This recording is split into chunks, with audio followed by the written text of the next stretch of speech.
So Brandon, what does this accomplishment, being named a 2022 Young Retailer of the Year, what does it mean at this stage of your career? It's a huge accomplishment, mainly because it shows what our team is being recognized for. The team's the one who does all the work. Like, I try and help lead them in a positive direction, but they're the ones that actually make it happen. And I think it's amazing that they're being recognized, or our organization's being recognized. And I know a few of the previous winners, and it's an honor for me personally and for the organization to be mentioned in the same breath, because there's a lot of really good retailers out there that I've learned a lot from over the years. So this was not your first career choice, was it? No. You wanted to be an investment banker, if I recall. Yeah. Can you talk about that path and then what brought you back into the family business? Yeah. So I'm a numbers and finance guy, like maybe a finance nerd. Okay. I watch CNBC if I have to watch the news. I'm on, finance websites every day. That's what I do. And I was like, well, why wouldn't I go into a career like that? So was headstrong in that, was ready to go with that. And I was at college and was starting to get recruited by some folks to come work in New York for their investment bank firm, and talked to a couple of guys who actually did it. And they're like, hey, like, I just want to make sure you understand this isn't a family atmosphere.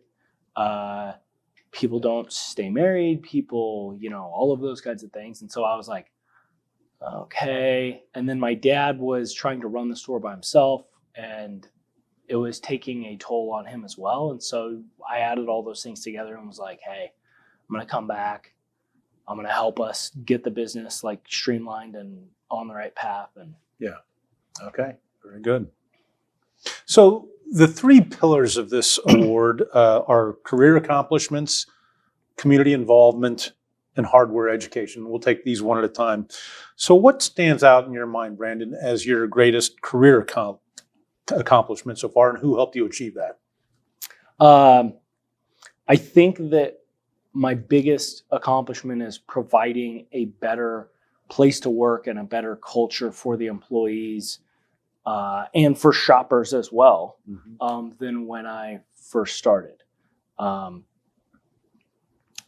It's been, it was a lot of work to get it from where it was to where it is now. But we have people who truly enjoy coming in and really, think our organization's doing something special. And that means more to me than anything else. And when I say people believe that we're doing something special, we have customers who believe that we're doing something special, and we also have employees who think we're doing something special. And when you have both sides, it's pretty powerful. Yeah, very good. Regarding community involvement, as an independent retailer, can you talk about the importance of being involved in the communities that you serve, and maybe specifically some of the things that you are doing in your community? Yeah. So if you're going to be a community leader, obviously you have to be involved in order to be a community leader. And if you're an independent hardware store or paint store, you're going to need to be involved with your community if they're actually going to believe in you. The organizations, or the two categories of organizations that we focus on is homelessness and also children. So just activities for children, or trying to help kids out that are underprivileged or struggling or whatever it is. Those are the two areas that we focus on, what our ownership team feels passionate about. There's an organization that's like a couple blocks from our store that we provide like socks and winter gloves and winter hats and stuff like that every year We also do like a shoe. They do a shoe giveaway, and we sell them to them at as low cost as we can. Yeah. And it's one of the things that we are able to do that we feel like we should do as a steward of the community. Yeah. And I know you're involved in coaching. Yeah. To some degree. Can you talk a little bit about that? Yeah. So my family's we're basketball junkies. My dad, my brother, my sister, myself, like we're a basketball family. So so I've coached high school, I've coached little kids, I've coached at the junior college in our town. I've coached a lot of different kids at different ages and at different levels. So, but it's something I really enjoy. It's a way for me to positively impact kids. We talk about that being one of the focuses. Mm-hmm. Like, this is a way, especially for some kids that are having a tough time at home for whatever reason, like this is their outlet. Cool. They can focus on this and try and block out all the stuff that they're dealing with. Sure. Promoting ongoing education is the third criteria being selected as Young Retailer of the Year. Can you talk about how you've continued your own hardware education and then how you promote ongoing learning with your staff members? Yeah. So personally, when I go to the Ace Hardware shows, there's always trainings there. I'm always signing up for stuff that I need to know. I'm constantly doing trainings online, and then where I learn the most is networking. Like I mentioned in a previous question you asked, is there's a lot of really good retailers out there who know what they're doing, and most people have a specialty, something that they are exceptional at. And this thing that they're really good at is why their company has been able to expand, explode, whatever over time. So when I figure out what people are really exceptional at and I need help in that area, that's who I call. Mm-hmm. And then I just talk to them. And if they ever have questions in my area of expertise, if I have one, they call me. So it's a good two-way street. And I feel like talking to people that are doing similar things is also beneficial, frankly, for both of us. So it's been a very beneficial, I guess, thing that I've done in my career. As far as training on employees, so we have a weekly training schedule for each store. Make sure that we get our training hours in during the year, during the month, all of that. The only time we stray from that is December in our main store and spring in our hardware store. And it's because, I shouldn't say our main store, in our original store. Okay.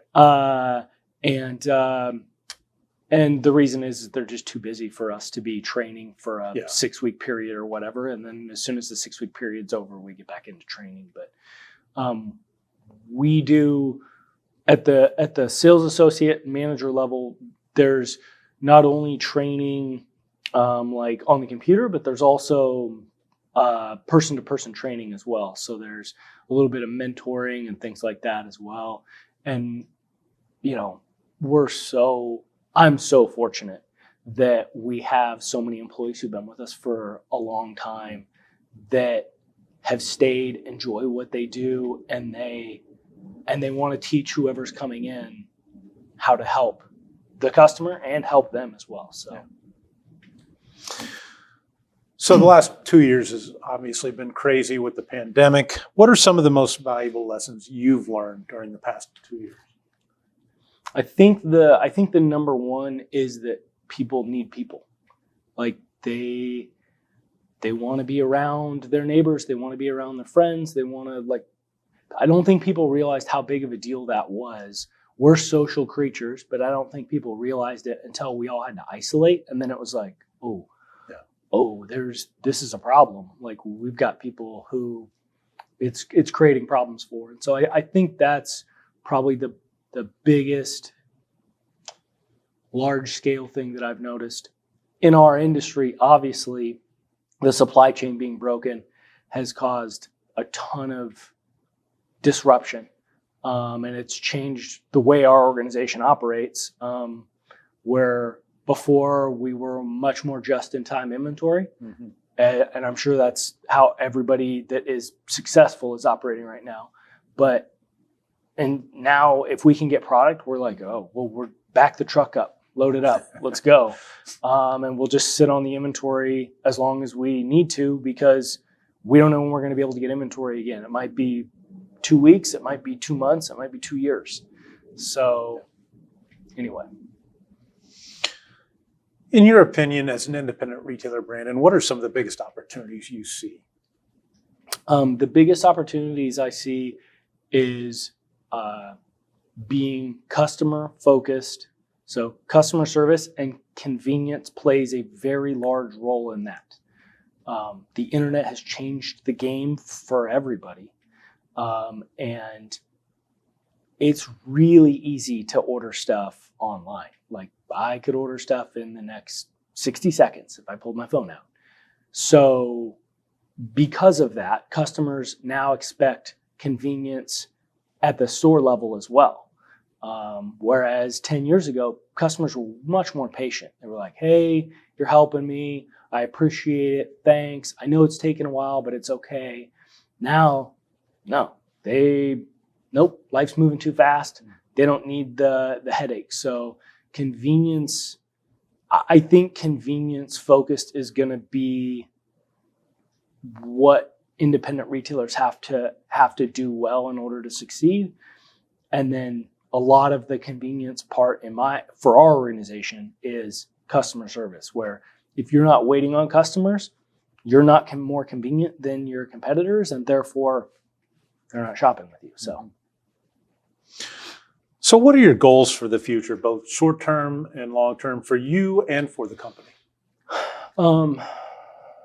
For me, the other part of what we want to do is we want our employees to grow with our organization. So I would love nothing more than to have employees, and we have one who started out as a sales associate. He was even part-time, and he's now our store manager of our biggest store.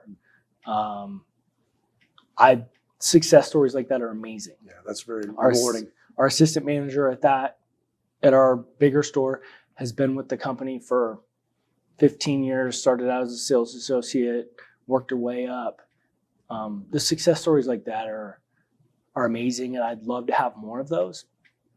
And then I'd also, if we can positively impact additional communities, I would really love to be able to do that. So what can a trade association like NHPA, how can we help further your success? Well, first of all, I love the magazine. Read it. I read every magazine you guys put out. Sometimes it takes me a couple months until I'm flying, but absolutely read every one of them cover to cover. And that helped me out, especially when I was first starting out. There was so much I had no idea about, and I'm reading through stuff like, oh, hey, that's a good idea. So I think that that's hugely beneficial, especially for someone starting out. And then providing networking opportunities, I guess, is the other thing, where you put retailers together so that, like I talked about before, so that they are able to share what they specialize in, and then everyone benefits from that. What do you love most about this business, and what advice would you give to a young person just starting out in this business? The thing I love most is the camaraderie amongst the team. It's when everybody's pulling in the same direction. It's just like a sports team. It's absolutely amazing. At the same time, when things aren't, it shows you have work to do, but it also shows how awesome it is when everybody's pulling together. So that's my favorite thing. Advice I would have for someone starting out. You need to immerse yourself. That goes with any new industry. But you got to build the team. It's if you want to actually be long-term successful, it can't just be on you. You have to build the team to help you accomplish your goals. If you don't, you will either, in my opinion, you will either fizzle out, you'll be a flash in the pan, because you just can't carry the load by yourself forever. Like you can't. So building a team, I think, is the best advice I can give to somebody who's starting out.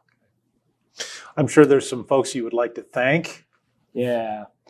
So first of all, my grandma gave me the opportunity to get into the industry. She and my grandpa purchased a minority stake in the company back in 1969. They didn't have like any money, man. They gave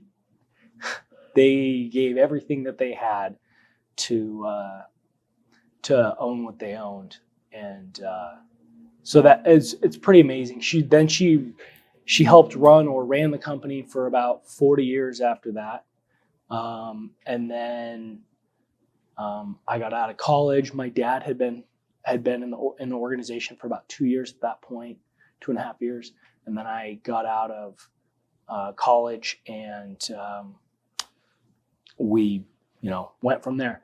Other people that I need to thank, my dad. He's awesome. He is so consistent, and he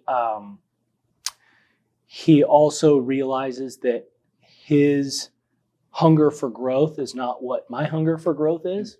And he is like, I'm going to step out of the way. You want to grow, lead the charge. I will support you every way I can. So he's awesome. My brother has helped out a lot over the years. He's been a huge asset, especially the last couple of years. He's really turned it on, and most of that's because he's young. My brother's much younger than I am. So he's really grown into his role, and he just takes care of a whole portion of the organization I don't even worry about, because he just handles it. And then Mandy's she's our clothing and footwear buyer. She does marketing. And frankly, she provides an opinion from a female's perspective, which is incredibly valuable, because all of the other higher up decision makers in the company were all guys. And it's frankly very beneficial to have her opinion on things. She handles a whole portion of the organization, just like my brother, that I don't have to worry about. She just takes care of it. I can provide her guidance if she has questions, and I support her by helping her with things throughout the year. But largely, she just handles a whole category of our company essentially by herself. So those are the main people that have been a part of our team. There's obviously the employees that we have that wait on customers. I can't thank them enough. They believe in our company, our family enough to stick with us, and I really appreciate them. The other thing is, or the other people are the other retailers. So I have a lot of friends and a lot of high performing friends in the industry that have helped me get to where I am today. Without any one of those without any one of those people that I've mentioned, I'm not where I am. So I feel very, very blessed. Yeah. Well, congratulations again, Brandon. Thank you so much. Thanks, Scott.